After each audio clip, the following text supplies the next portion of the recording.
The mockery. The Great Hall of the Galactic Defense Summit stretched before Ambassador Sarah Chen like a cathedral of chrome and crystal. Thousands of alien beings filled the tiered seating, their forms ranging from the elegant crystalline structures of the Zilithians to the writhing tentacled masses of the Korthek Collective. The air hummed with translation devices working overtime to convert hundreds of different languages into something resembling universal communication. Sarah stood at the central podium, her simple Earth-issued diplomatic uniform, looking painfully ordinary among the elaborate ceremonial garments surrounding her. The weight of humanity's desperate situation pressed down on her shoulders like a physical force. Behind her, a holographic display showed the grim statistics she had come to present to this assembly of galactic powers. Honored members of the Galactic Defense Summit, Sarah began, her voice steady despite the magnitude of what she was about to request. I come before you today representing the Terran Federation, seeking aid in our darkest hour. For the past 18 months, human colonies throughout the outer spiral have faced systematic destruction at the hands of the Void Reapers. The massive display behind her shifted to show images of devastated worlds. Smoking ruins where once thriving human settlements had stood. Orbital platforms reduced to twisted metal drifting in space. The faces of thousands of dead colonists scrolled past in grim testimony to the pirates' ruthless efficiency. High Counselor Zixith of the Hegemony rose from his seat, his towering insectoid form clicking with what Sarah had learned to recognize as their equivalent of laughter. His compound eyes reflected the chamber's lights like fractured mirrors as he gestured dismissively toward the human ambassador. The small ones come crying to their betters once again, Sixth said, his voice carrying through the chamber's speakers with electronic distortion that made it sound even more condescending. Tell us, little human, what could your species possibly offer in exchange for the protection of civilizations that measure our existence in millions of years while yours barely spans millennia? A ripple of what could only be described as cosmic amusement passed through the assembly. The Zilithian representative, Lady Morthax, chimed in with her crystalline voice that sounded like wind through glass. The Terran Federation operates perhaps 300 vessels across their entire civilization. My personal exploration fleet numbers twice that. How can creatures with such limited resources expect to survive in a galaxy where strength determines survival? Sarah felt heat rise in her cheeks, but maintained her diplomatic composure. We may be young as a species, honored lady, but humanity has proven resourceful. Our colonies have withstood attacks that would have broken other civilizations. We ask not for charity, but for alliance. Together, we can drive the Void Reapers from civilized space. The chamber erupted in sounds that the translation system struggled to interpret, but Sarah didn't need artificial assistance to understand she was being mocked. Admiral Krekshan of the Draconian Empire stood, his scaled form impressive even among the gathering of alien dignitaries. When he spoke, his voice carried the authority of someone accustomed to commanding fleets that numbered in the thousands. Young human, Krekshan said, his tone carrying false kindness, your largest warship masses perhaps 50,000 tons. My personal flagship exceeds 2 million. Your fastest vessels achieve perhaps 0.8 light speed. Our cargo haulers move faster than your military ships. What you call weapons, we abandoned as obsolete technology 15,000 years ago. The holographic display shifted without Sarah's command, showing comparative images that made her stomach sink. Earth's mightiest dreadnought, the EDF Titan, appeared next to an average Draconian cruiser. The human ship looked like a toy beside the alien vessel's bulk. Technical specifications scrolled past, each number driving home humanity's apparent insignificance in the cosmic order. Perhaps, suggested another voice from the assembly, the humans should consider abandoning their scattered colonies and concentrating their population on their homeworld. The galaxy is vast and dangerous. Some species are simply not meant to expand beyond their birth systems.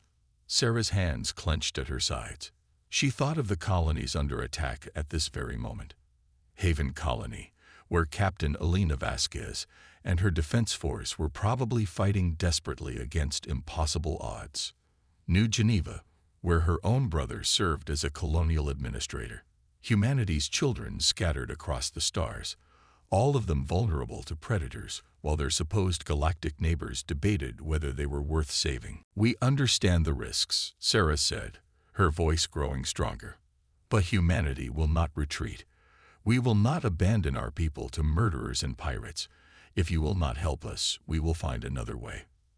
High Counselor Zixth's mandibles clicked together in what Sarah now recognized as contemptuous amusement. "Find another way. Small human, your species possesses no technology we do not understand. Your weapons are chemical explosives and magnetic accelerators. Your shields are simple electromagnetic barriers. Your ships move through space using fusion rockets that were obsolete when my ancestors first reached the stars." The alien leader gestured toward the holographic display, which now showed detailed scans of human military technology. Every system, every innovation that Earth's engineers had developed over the past century was laid bare and found wanting. "You speak of finding another way as if you possess secrets unknown to civilizations millions of years your senior. What could you possibly develop that we have not already surpassed?" Sarah looked around the chamber at the faces, or their alien equivalents, staring down at her. She saw condescension, amusement, and dismissal, but not a trace of respect or sympathy. These beings saw humanity as cosmic infants playing with dangerous toys, unworthy of consideration as equals. "The session is concluded," announced the chamber's automated system. "The Galactic Defense Summit finds insufficient cause to intervene in the conflict between the Terran Federation and the Void Reapers. Individual member species may choose to provide aid at their discretion." Sarah knew that no aid would come. As the alien delegates began filing out of the chamber, their conversations already turning to other matters, she gathered her materials with hands that trembled with barely controlled fury. Earth stood alone, just as it always had. Meanwhile, in the hidden depths of Titan's underground facilities, Dr. Marcus Webb watched the live transmission of Sarah's humiliation with grim satisfaction. The elderly physicist sat in his cluttered laboratory, surrounded by equations that would have seemed like magic to the aliens who had just finished mocking humanity's primitive understanding of the universe. "Did you see their faces, Marcus?" asked Dr. Jennifer Walsh, his research partner for the past 12 years. "They actually believe we're as helpless as we appear." Marcus adjusted his glasses and turned back to the massive viewing screen that dominated one wall of the laboratory. Through the reinforced transparent aluminum, he could see into the construction bay where humanity's greatest secret took shape. The GDF Spectre hung suspended in the zero-gravity assembly area, its hull a matte black that seemed to absorb light rather than reflect it. 12 years, Marcus murmured, his voice filled with quiet pride. 12 years of letting them think we were stumbling around in the dark, while we were actually reaching into dimensions they've never even theorized about. The Spectre was not large by galactic standards. At only 400 meters in length, it would barely qualify as a heavy cruiser in most alien fleets. But size had never been the point of Project Phantom. What mattered was what the ship could do, not how big it was. "The seventh dimension," Jennifer said, her voice filled with the same wonder that had driven their research for over a decade. Who would have thought that the key to military superiority would be found in a mathematical abstraction that most species dismiss as theoretical curiosity?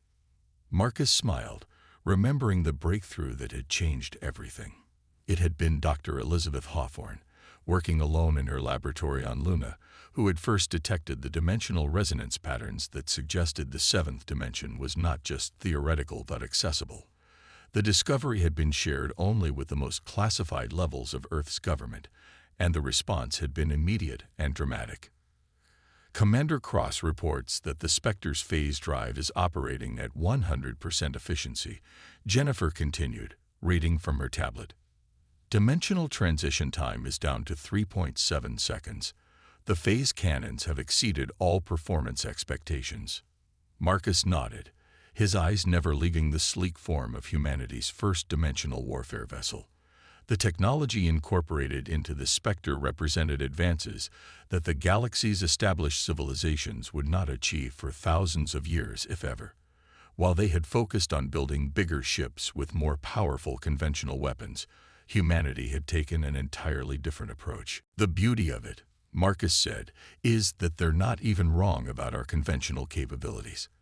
The EDF Titan really is outgunned by any major alien warship. Our fusion rockets really are slow compared to their antimatter drives. Everything they said about us in that chamber was technically accurate. Except that none of it matters anymore, Jennifer replied with a smile. Conventional warfare is about to become obsolete, and they don't even know it. The laboratory's communication system chimed with an incoming priority message.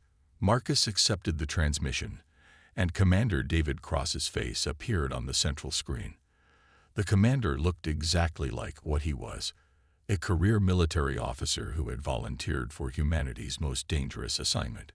Dr. Webb, Cross said, his voice crisped with military precision. We've received word that the Void Reapers have begun their assault on Haven Colony. Captain Vasquez is requesting immediate reinforcement, but conventional fleet elements are 6 days out. Marcus exchanged a glance with Jennifer. They both knew this moment would come eventually. The Spectre had been designed and built for exactly this scenario, but theory and practice were very different things. How long until you can reach Haven Colony, Commander? 47 minutes using conventional drive, Cross replied. 17 minutes if we phase jump directly into the combat zone. Understood. Dr. Walsh and I will monitor from here. This is what we've been working toward, David. Show the galaxy what humanity can really do. As the transmission ended, Marcus turned back to the viewing screen just in time to see the Spectre's hull begin to shimmer with an otherworldly energy. The ship's phase drive was powering up, preparing to move through dimensions that the galaxy's greatest civilizations didn't even know existed. 12 years of being underestimated, Jennifer said quietly. 12 years of watching them laugh at us. While we develop technology they can't even comprehend. I almost feel sorry for the Void Reapers. Marcus watched as reality itself seemed to bend around the Spectre.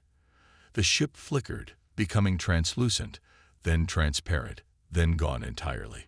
It had transitioned into the 7th dimension, where it could travel at speeds that made the galaxy's fastest ships look stationary. The universe is about to learn, Marcus said, that humanity's greatest strength was never our weapons or our ships. It was our refusal to accept that something was impossible just because no one had done it before. In the depths of space near Haven Colony, Captain Elena Vasquez watched her tactical display with growing despair. The Void Reaper fleet had arrived 3 hours ago, with overwhelming force. 47 ships ranging from converted freighters bristling with weapons to purpose-built battlecruisers that outmassed anything in the Colonial Defense Force. Elena's command, the patrol ship EDF Defiant, was one of only 12 vessels standing between the pirates and 3 million colonial civilians. They had fought bravely, but the mathematics of space combat were unforgiving. Superior numbers, better weapons, and heavier armor were grinding down the human defense with mechanical inevitability. "Ma'am," called out her tactical officer, Lieutenant Commander Sarah Park, "we've lost the Aurora and the Steadfast. The colonial defense platforms are down to 30% effectiveness." Elena studied the holographic display showing the battle's progression.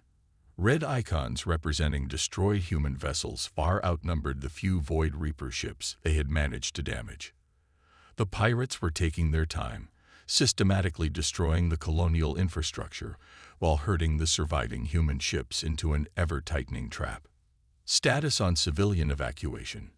Elena asked, though she already knew the answer would be inadequate. "Transport ships have evacuated approximately 400,000 civilians," Park replied, "but they're slow and vulnerable. The Void Reapers are hunting them as sport." Through the bridge's main viewer, Elena could see the glow of fires burning on Haven Colony's surface. The pirates were conducting orbital bombardment of civilian targets, not because they were militarily significant, but because they enjoyed watching things burn. It was the kind of calculated cruelty that had made the Void Reapers the most feared pirates in the galaxy. Admiral Krex has issued his standard terms, Park continued. Complete surrender, followed by the sale of all human colonists into slavery. He's giving us 20 minutes to respond. Alina almost laughed at the irony.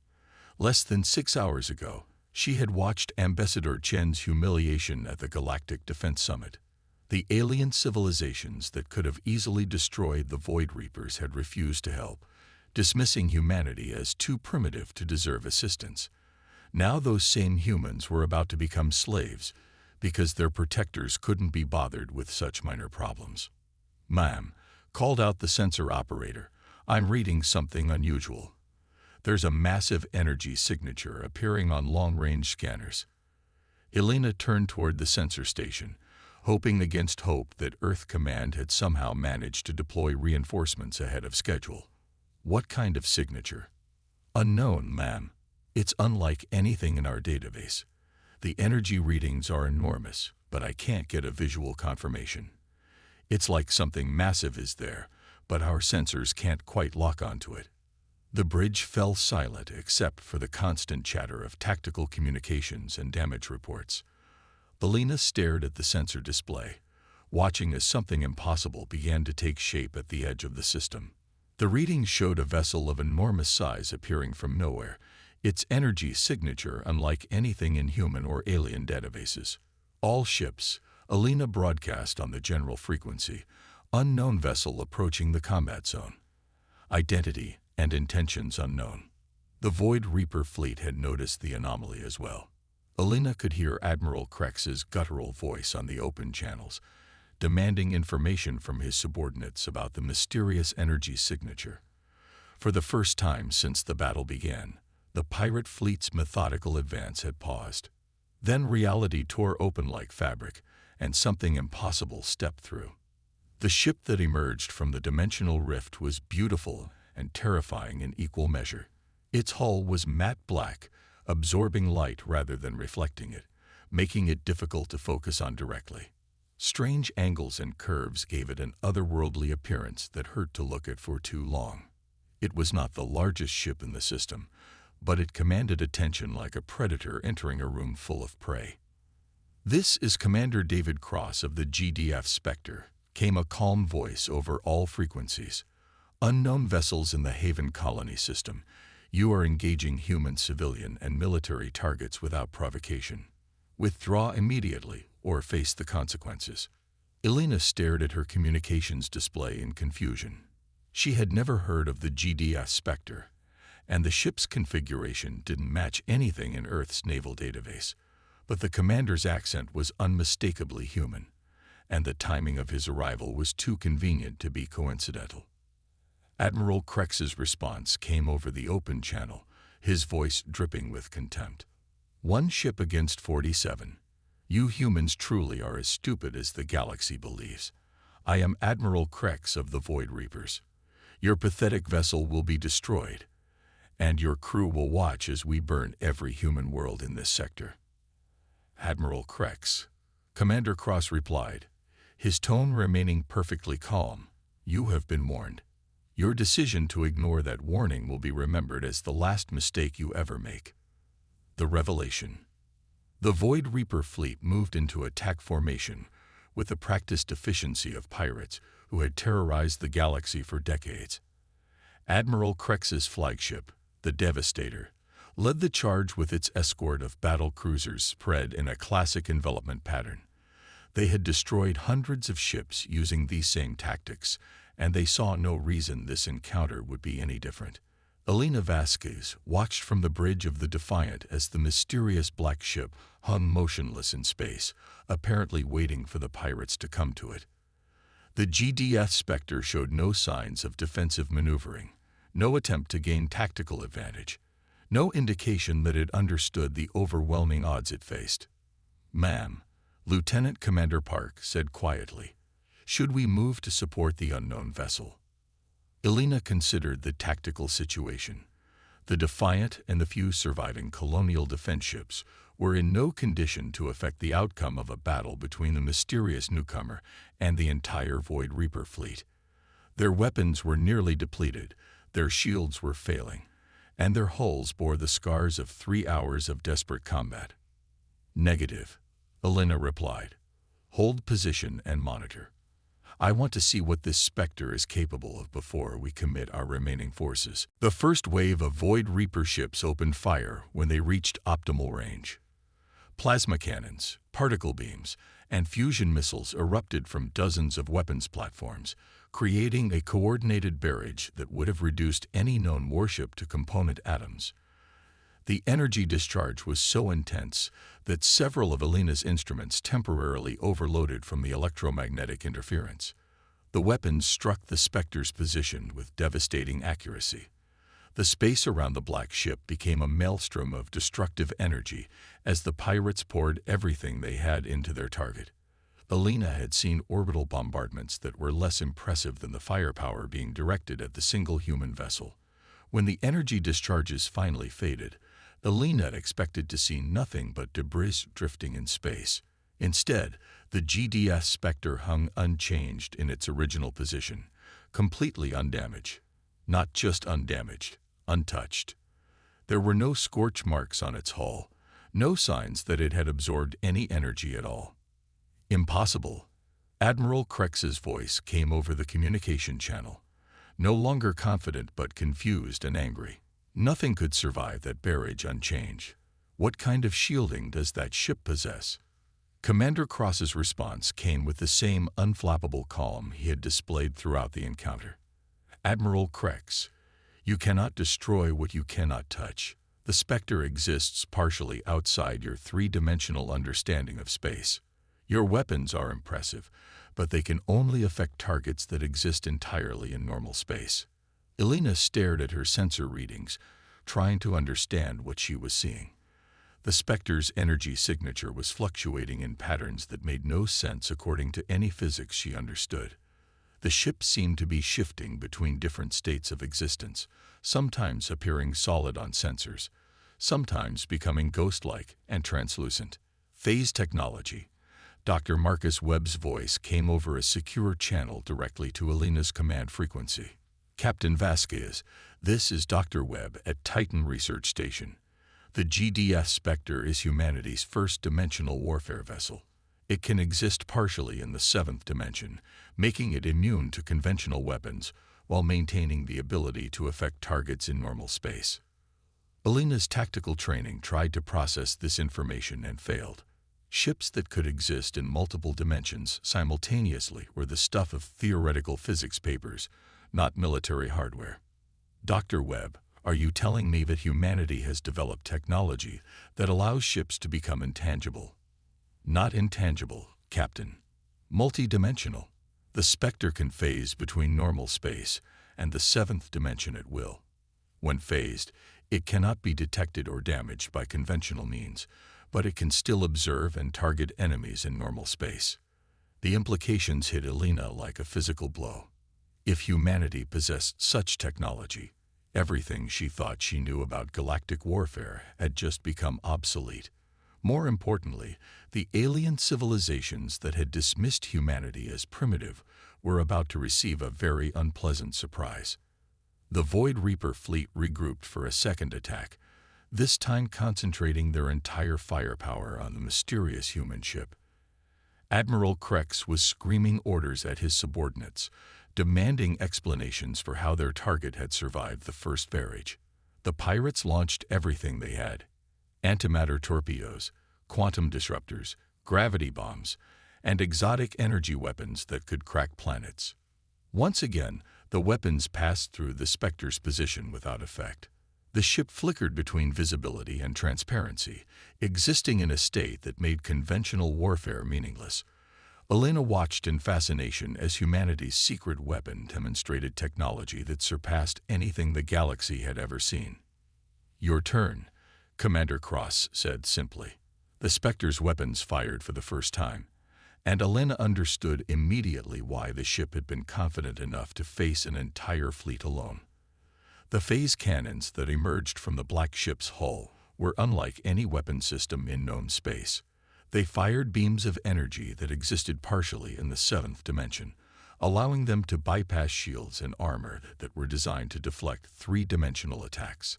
The first phase cannon beam struck Admiral Krex's flagship directly amidships. The Devastator, a massive battle cruiser that had terrorized the galaxy for over a decade, simply ceased to exist. There was no explosion, no debris field, no dramatic destruction. One moment the ship was there. The next moment there was only empty space where it had been. The second beam carved through 3 Void Reaper vessels simultaneously, erasing them from existence with the same casual efficiency. The third beam destroyed an entire squadron of fighters that had been attempting to use their speed and numbers to overwhelm the human ship. Belina watched in stunned silence as the most feared pirate fleet in the galaxy was systematically annihilated by a single human vessel. The Spectre moved through the battle like a dark angel of death, its phase cannons reaching out to touch enemies that had no defense against weapons fired from another dimension. "This is impossible," one of the surviving Void Reaper captains broadcast on the open channel. "Nothing can penetrate our shields that easily. What kind of weapons are those?" "The kind that make your technology obsolete," Commander Cross replied. "The kind that humanity developed while the galaxy was laughing at our primitive understanding of physics." The battle lasted exactly 7 minutes and 34 seconds. When it was over, the entire Void Reaper fleet had been reduced to scattered particles drifting in space. Not a single human ship had been lost, and the GDS Spectre showed no signs of damage or energy depletion. Elena opened a communication channel to the mysterious black ship. "Commander Cross, this is Captain Vasquez. On behalf of Haven Colony and the Terran Federation, I want to thank you for your intervention. May I ask how long humanity has possessed this technology?" 12 years, Captain," Cross replied. 12 years of development while the galaxy dismissed us as too primitive to be worth their attention. The Spectre is the first of 7-dimensional warfare vessels currently in production. Humanity's apparent weakness was always an illusion. The implications of Cross's words began to sink in throughout the galaxy as news of the battle spread. Within hours, every major civilization had received reports of a human warship that could exist in multiple dimensions simultaneously, wielding weapons that made conventional defenses meaningless. The species that had been mocked as cosmic children had just demonstrated technology that none of them possessed. High Counselor Zix of the Hegemony was in his private chambers when the news reached him. The arrogant alien leader who had dismissed humanity's plea for help just hours earlier now found himself staring at tactical reports that challenged everything he thought he knew about human capabilities. "Impossible," he said, his mandibles clicking with agitation. "Humans cannot have developed 7th-dimensional technology. Our greatest scientists have only theorized about such possibilities." His aide, a younger member of the Hegemony's intelligence division, displayed the sensor readings from Haven Colony. "The data is conclusive, High Counselor. The human vessel demonstrated the ability to phase between dimensions at will. Our analysts believe this represents a breakthrough in physics that we are centuries away from achieving." Zix stared at the holographic display, showing the GDF Spectre's impossible performance against the Void Reaper fleet. Every calculation, every assumption, every basis for the Hegemony's dismissal of humanity had just been proven catastrophically wrong. Similar scenes were playing out across the galaxy as civilizations that had considered themselves technologically superior scrambled to understand how the species they had dismissed as primitive had leapfrogged millennia of development. The Draconian Empire's military analysts were running computer simulations trying to determine how their massive fleets would fare against ships that could phase in and out of normal space at will. The Zilithian Collective was desperately searching their scientific databases for any reference to 7th-dimensional manipulation. Dr. Marcus Webb watched the galaxy's reaction from his laboratory on Titan with quiet satisfaction. Reports were flooding in from human intelligence networks throughout civilized space, all telling the same story. The advanced civilizations that had mocked humanity's weakness were now scrambling to understand humanity's strength. "The emergency session of the Galactic Defense Summit has been called for tomorrow," Dr. Walsh reported, reading from her communication display. Every major civilization is demanding explanations.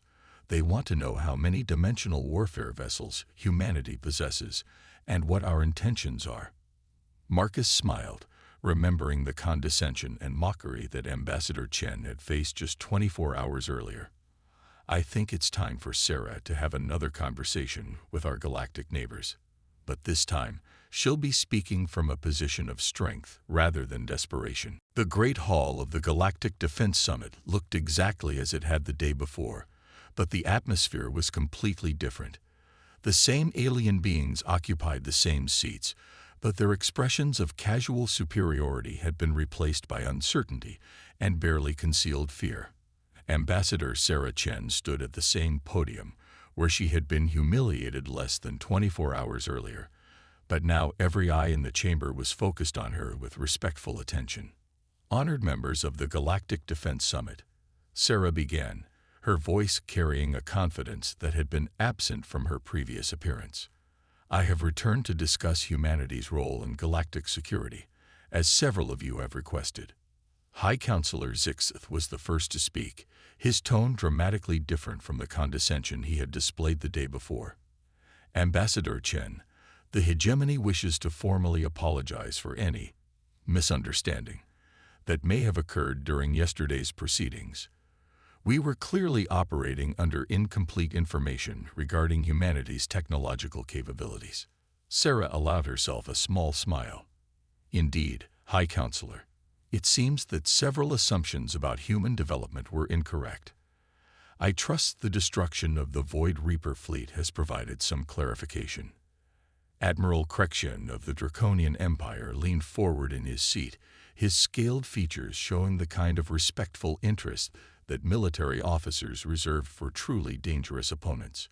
Ambassador, our tactical analysis of the Haven Colony engagement suggests that humanity has developed weapons and defensive systems that render conventional military doctrine obsolete.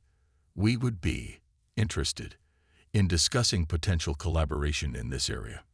Collaboration, Sarah repeated, letting the word hang in the air. Yesterday, when humanity desperately needed help defending our colonies, the word used was insufficient cause for intervention. Today, when you need help understanding our technology, the word is collaboration. Interesting how perspectives can change so quickly. Lady Morthax of the Zilithian Collective chimed in with her crystalline voice, now carrying notes of diplomatic urgency rather than dismissive amusement. Ambassador Chen, the collective recognizes that yesterday's response was inadequate. We would like to propose a formal alliance between our civilizations, with full sharing of technological developments and mutual defense agreements. Sarah looked around the chamber at the faces that had mocked her the day before. Representatives of civilizations millions of years old, beings who had dismissed humanity as cosmic insects, were now offering alliance and partnership on equal terms. The transformation was as complete as it was satisfying. The Terran Federation appreciates the renewed interest in diplomatic relations, Sarah said carefully. However, we must consider our response in light of recent events. When human colonies were under attack, we stood alone. When human civilians were being murdered, we received no assistance. Now that humanity has demonstrated unexpected capabilities, suddenly we are worthy of alliance. The chamber fell silent as Sarah's words hit home. Every being present understood the implications.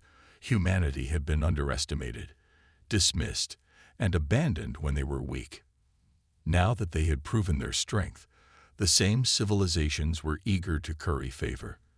The balance of power in the galaxy had shifted, and everyone knew it. However, Sarah continued, humanity believes in the values we have always held. We will not abandon those in need, even if they have abandoned us. The Terran Federation is prepared to use our dimensional warfare capabilities to protect civilized space from pirates, raiders, and other threats to peaceful civilizations. The relief in the chamber was palpable. Despite being mistreated, humanity was offering to use their superior technology for the common good. It was a gesture of magnanimity that many species would not have made under similar circumstances. In return, Sarah added, we expect to be treated as equals in all galactic affairs. The days of dismissing humanity as primitive or insignificant are over. We have proven that innovation and determination can overcome any technological gap.